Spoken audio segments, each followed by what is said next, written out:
The first thing you notice when you walk through this site is the slope. And I don't mean that as a problem. I mean it as an opportunity. Because the moment you start walking, you realize every decision on this project actually connects back to it. The driveway gradient, where the house sits, where the sheds go, how all those things relate to each other across the land. And then you get to the top and you turn north-northwest. And that's the moment the project makes sense. Because the views and the solar access are pointing in exactly the same direction. And when those two things align on a rural block, that's when you know you can build something that is not only just functional, but genuinely outstanding and unique. This is episode 1. This is the site. We're at the very beginning. New custom home, 10.8 hectares in Silvan, Yarra Ranges foothills, about an hour east of Melbourne at roughly 240 metres elevation. The clients are Steve and Courtney. They're a family of 5, 2 adults and 3 young kids. They bought this property to build their forever home, not a house that they'll outgrow and not a renovation they're going to have to revisit in 10 years. The home they intend to live in for the rest of their lives. That changes how every decision here gets made. When you're designing someone's forever home, you're not just solving for today. You've got to solve for the next 30 years. Before Steve and Courtney signed anything, before any fee was committed, we produced a full information gathering report that we know as a feasibility report. This was 30 pages covering every planning control on the property, the site constraints, their full brief, the budget context, and the complete consultant sequence required to get this project through. That report was the basis for their decision to proceed, and we covered everything from planning through to construction. They could see exactly what the project involved before they committed to anything. And honestly, that's how it should work for every project. Once they were on board, the questions that we needed answering were the actual data, and this was clear. Where exactly does the slope fall and by how much? Where does the creek run and how close does its planting setback land on the property? Where are the significant trees? What does the planning formwork require from the design at every stage? Until we have those answers to those questions in actual information, design hasn't started and it shouldn't start because we would just be guessing. That feasibility work established what the site allows. The client questionnaire and brief established what Steve and Courtney need. Together, those two things form the full design scope, which is the complete picture of what this project is trying to achieve and what it has to work within. We'll go through the brief in detail in the next episode, but for now, we're talking about the site. The first physical action on this project, before a sketch, before a consultant brief, and before any conversation about what the house looks like, was the survey. A feature and level survey is a detailed map of the land produced by a licensed surveyor. It shows exact levels, contours, boundaries, vegetation, drainage, everything that tells you what you're actually working with. And on a 10.8 hectare rural site, it tells you things a satellite image or a desktop review simply cannot. Najma Moore's team was here earlier this month, 4 days across the full property. That data is now in hand. And I'd like just to talk about what we surveyed and what we didn't. So on a 10.8 hectare property, there was a lot of rural area and a lot of forestry. There was forestry we weren't working with. And to survey that would have taken weeks and it would have cost tens of thousands of dollars. So we've only surveyed the area that we're going to work on. This is cost efficient, but it also gives us the data that we need. So here's what we surveyed, and this is what a survey looks like. So when you're looking at one of these, what you immediately see are the contour lines. And these are the lines across the survey. Each one of these lines represents a consistent level. And the closer the lines are, the steeper the slope is. So you can see that there's a build-up of lines here, here, and here. And then immediately, as you can see that the way that they curve, you can see straight away that this property falls consistently in one direction. And that north direction is north-northwest. That fall is significant. It changes how the foundation system works, how the driveway gets designed, how retaining and drainage need to be managed. So you look at up here and you can see that the north point is pointing in this direction. And this is what makes this site genuinely interesting. The slope, as we can see, falls towards the north-northwest, which means it falls towards the sun. And we'll talk about that later, why it is so important and why it matters. The next thing we look at are the existing structures. So we can see that the caretaker's cottage is here, and we have some farm sheds here and here. They need to be resolved in planning terms before a new dwelling can be approved. Once we've mapped existing structures, we look at significant trees. So on this part of the site, we can see that there are significant trees here, here, and some over here. Their position matters.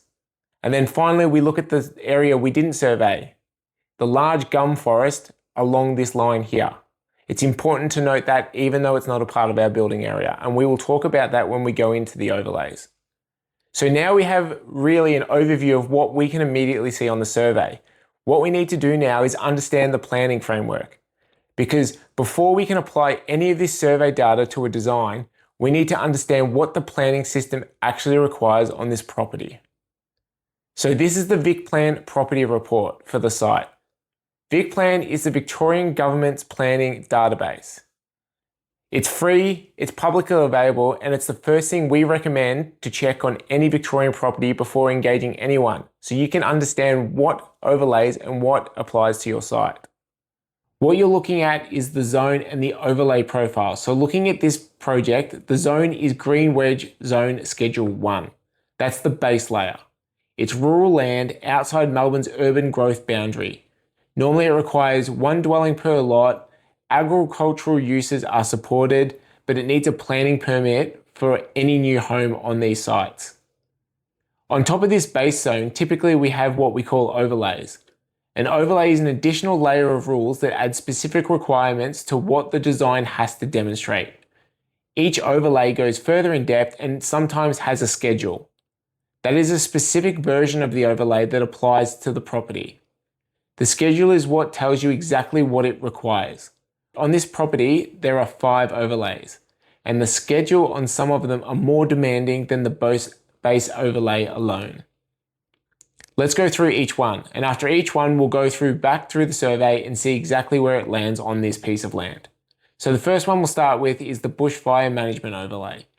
The BMO exists to protect life and property in areas at high risk from bushfire. On this site, it means a bush management statement is mandatory before any permit can be granted. A bushfire consultant assesses the proposed siting and determines the BEL rating, which stands for bushfire attack level. Here's where the BMO applies to the property. The site sits within a confirmed bushfire risk area. The vegetation on the southern and eastern edge of the property, which is shown right here, is the hazard that the BEL assessment will measure the building against. The further the building sits from the vegetation, the lower the BEL rating. And the lower the rating, the lower the construction cost. And we'll come back to that, exactly how that plays out when we talk about siting. So the second overlay is the erosion management overlay, and it has a Schedule 3. So the EMO 3 schedule exists because the agricultural areas of Silvan, Monbulk and Seville have a documented history of landslip damage. The schedule is specific about landslip susceptibility, not just general erosion. So it's different Schedule 3 compared to just the overlay. On this side, it means a geotechnical assessment is mandatory with the planning application. Unfortunately, it's not recommended, it's mandatory. And the Schedule 3, which is interesting, has an expiry provision. It ceases to have effect after the 7th of October 2027. That's about 18 months from now. An application lodged before that date faces the current provisions in full. So here's where the EMO 3 lands on this property. The slope, which is the same fall that creates the solar opportunity, is the landslip risk. The steeper the slope, the more significant the geotechnical assessment. And any earthworks over 1 meter in height or depth require permit assessment regardless. The driveway cuts, the retaining wall, the dam construction, all of it falls within the EMO 3 scope. The third overlay, which is the environmental significance overlay, in this one we have Schedule 1. The ESO 1 exists to protect the highest quality biodiversity habitat and biolink corridors across the Yarra Ranges. On this site, it means two things: a 30-metre setback from any waterway and native vegetation clearing requires assessment before it can proceed. So here's where the ESO1 lands. Ferndale Creek runs along the road boundary right here, not on the property itself. But that 30-metre setback line drawn from the road boundary inwards lands here on the property. Any building within this zone triggers a planning permit requirement. The survey tells us exactly how much of the property that it affects, and that's the kind of thing you need to know before you site anything. The fourth overlay is Significant Landscape Overlay Schedule 5, so SLO 5. This exists to protect the character of the red soil intensive agricultural landscape. And the schedule description is worth reading because it describes exactly what you're standing in. Red soil, rolling hills, and the valleys. It includes patchworks of cultivated land, farm homesteads set back from roads and partially screened by trees. On this side, it means muted, non-reflective materials, buildings that don't break the ridgeline, and outbuildings clustered with existing structures. Here's what the SLO 5 applies to the property. The elevated position, which is visible from the road, is exactly what the SLO 5 governs. The building profile as seen from Mumboldt Seville Road has to respond to the surrounding tree canopy and sit within the landscape rather than dominating it. And the outbuildings need to cluster with the existing farm sheds rather than just being scattered across the property. Finally, the fifth overlay is the designated bushfire prone area. The BPA works alongside the BMO. It confirms that bushfire construction requirements apply across the full property, and that AS 3959, which is the Australian standard for construction in bushfire prone areas, apply to every building on this site. That's the planning framework. 5 overlays, each one with a specific schedule, each one with a specific purpose, and now applied to the actual piece of land. Each one with a specific implication for where the building can go and how it has to be designated. And, more importantly, how it needs to then be drawn, sketched, designed, and built. So, what does that actually mean for this project? The slope falls north-northwest at a significant gradient across the primary building area. That's both an opportunity and a cost driver. The opportunity is that the solar access and the views align in the same direction. The cost driver is that the slope obviously affects foundations, driveway, retaining, and drainage in a way that a flat site does not. The creek setback is confirmed. Part of that 30-metre ESO1 line does fall onto the property. Certain siting positions near the road boundary are ruled out or are difficult. The bell rating, which is bushfire attack level, will be determined by the bushfire consultant once we have decided where the dwelling will be located. In Silvan, bell ratings run from bell 12.5 at the lower end through to bell 40. The higher the rating, the more ember resistant the building has to be, and the more, unfortunately, that costs. And it's important to know that because the difference between the low end and the high end on a large home with extensive glazing runs to the tens of thousands difference. The geotechnical assessment is mandatory under the EMO 3, not optional, and the timing constraint in Schedule 3 is real. Lodge before the 7th of October 2027 or face a different framework. And it's important to know that the framework or the new framework might be different and it might be easier to work to, but we don't design to unknowns. We would much rather design to a framework we understand than a framework we don't. The ESO1 creek setback rules out certain siting positions near the road boundary. Native vegetation clearing across the building areas will require arborist assessment. The SLO 5 means that the building has to use muted, non-reflective material. It needs to stay below the ridgeline, and the outbuildings need to cluster with the existing or new proposed dwelling, which aligns exactly with what Steve and Courtney want aesthetically. Dark and natural tones, pitch roofed, but grounded in the landscape. The GWZ1, which is the green wedge zone, means the existing cottage needs to be resolved before the new dwelling permit can be approved. This is not just a house. 4 bedrooms, separate parent and children wings, open plan kitchen and living, separate rumpers, bar, gym, sauna, covered al fresco, garage, separate outbuildings, and a dam. And we can't forget about the pool. For a young family building their forever home on 10.8 hectares, that scope makes complete sense. The property needs to work as a home and as a rural property simultaneously, and the brief actually reflects that. Think about what a forever home actually means. Steve and Courtney aren't building this to sell in 5 years. They're building it to raise their kids in, to grow old in.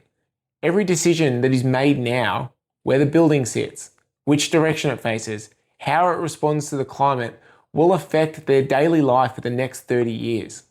That needs to be the lens every design decision gets made for on this project. Silvan gets cold as well, and we're not just talking cold, we're talking properly cold. Overnight temperatures regularly drop below zero.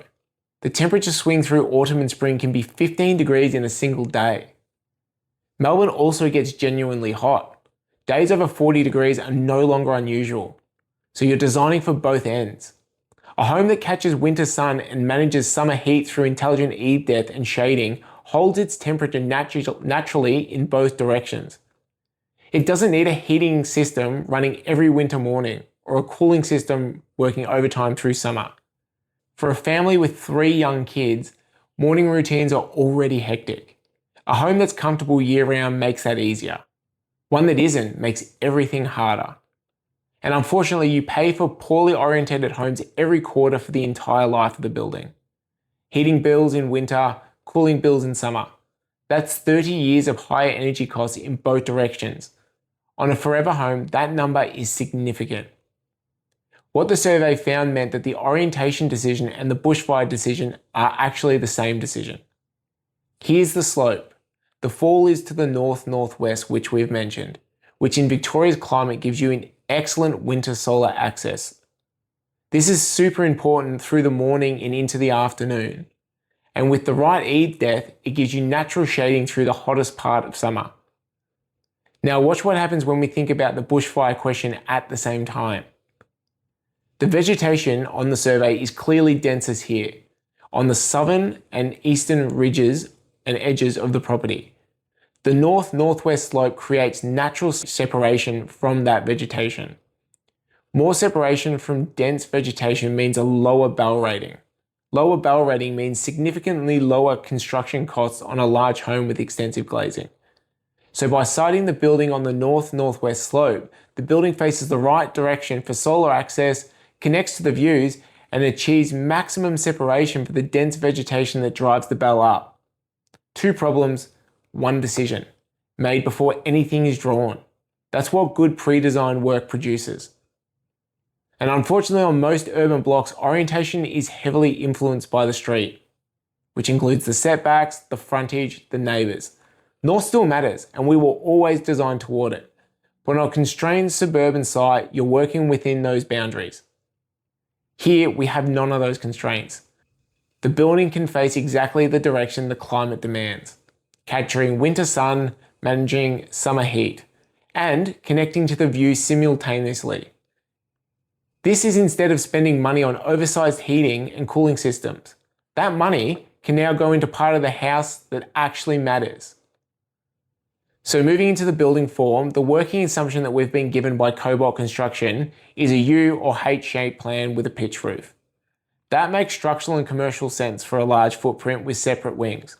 The U or H naturally creates the parent and children separation that Steve and Courtney want, without long corridors or complicated circulation.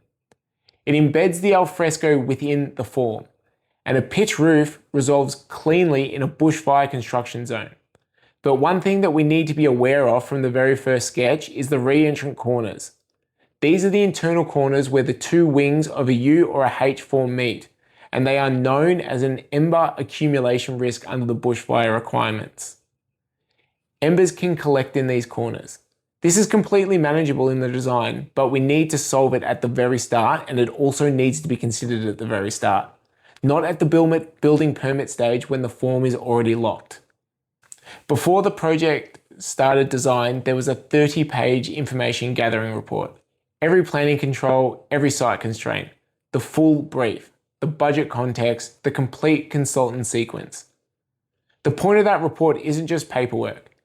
It's that when the design begins, it begins from actual information and not assumptions and not guessing. Every overlay understood, every constraint mapped, every consultant identified and sequenced. That's what limits mistakes. It's what limits redesigns, and it's what limits delays. It's the difference between a project that runs smoothly and one that keeps hitting problems that could have been avoided. And for a young family building their forever home, delays aren't just a program problem, they affect real life. Kids getting older. I know this as a parent. Timelines continually shift and stress keeps accumulating. It's one of the things that genuinely separates how we work from standard practices, including draftspersons, building designers, and architects. A draftsperson draws what you ask for. We understand what the site requires before we draw anything. From here, the sequence is specific. The survey's done. That's the one prerequisite. Concept design begins with that data as the base. 4 consultants come in concurrently as the design develops. A bushfire consultant who assesses the siting options and prepares the mandatory bushfire statement. An arborist, a specialist who assesses the native vegetation across the proposed site. And a wastewater engineer who finds the right location for on-site septic systems before the layout is locked. And finally, a geotechnical engineer who assesses the ground conditions, the landslip risk, and advises on the right foundation system for this stage. These 4 don't work in isolation before the design exists, and the design doesn't wait for their reports. They work alongside it. Each one's findings shape the layout as it develops. One action that has to happen immediately and is independent of the design is the dam license. So the Water Act 1989 requires a license. So on this project, the Southern Rural Water is the statutory authority that manages water license in the region. A dam requires their approval, which is completely separate from the planning permit. It has its own process and its own lead time. If we start it too late, such as planning lodgement or after we have town planning approval, you've already lost months. It has to go in now. Cobalt's Construction's involvement started before I was engaged. Jared came to me as a referral because of how I approach the builder relationship. The normal process is the design gets quoted at tender once it's complete. But by that point, the builder is pricing something they had no input into. Variations, which are things that change the design or scope during construction that generally cost extra, and RFIs, which are requests for information.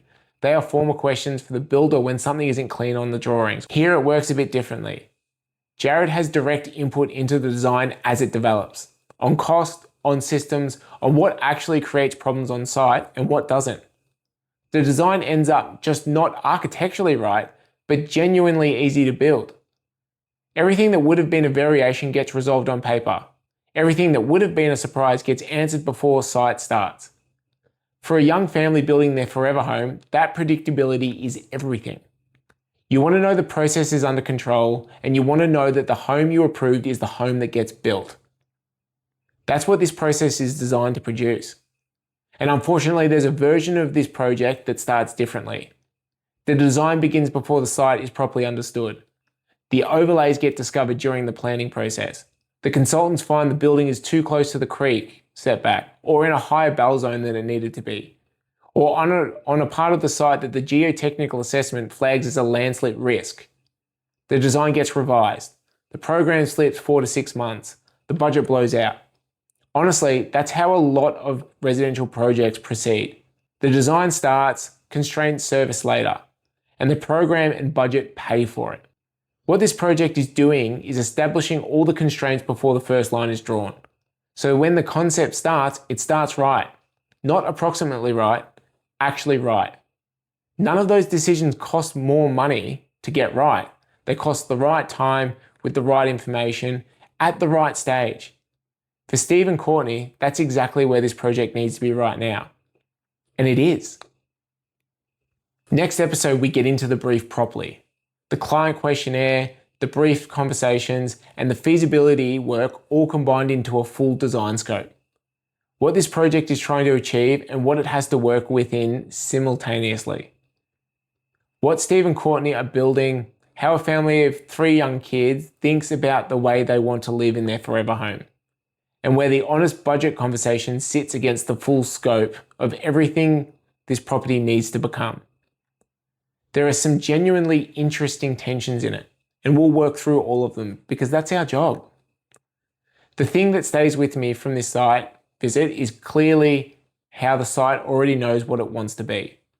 The slope creates natural zones, house at the top, shed on the platform below, dam further down. Each one sitting in the land rather than being imposed on it. The north-northwest aspect aligns the views and the solar access in the same direction. The red soil, the ridge, the elevated position above the road, it all points towards something specific. And somewhere on this slope, Steve and Courtney are going to raise their kids. They're going to have hectic school mornings and quiet weekend starts into big entertaining afternoons. They're going to watch their kids grow up in a home that was designed to work for them. Warm in winter, cool in summer, comfortable year round for the next 30 years. The architecture doesn't invent what this site wants to become. It notices it early enough and is informed enough to use it properly. All the data is done, we have it in hand. Next week, the design begins.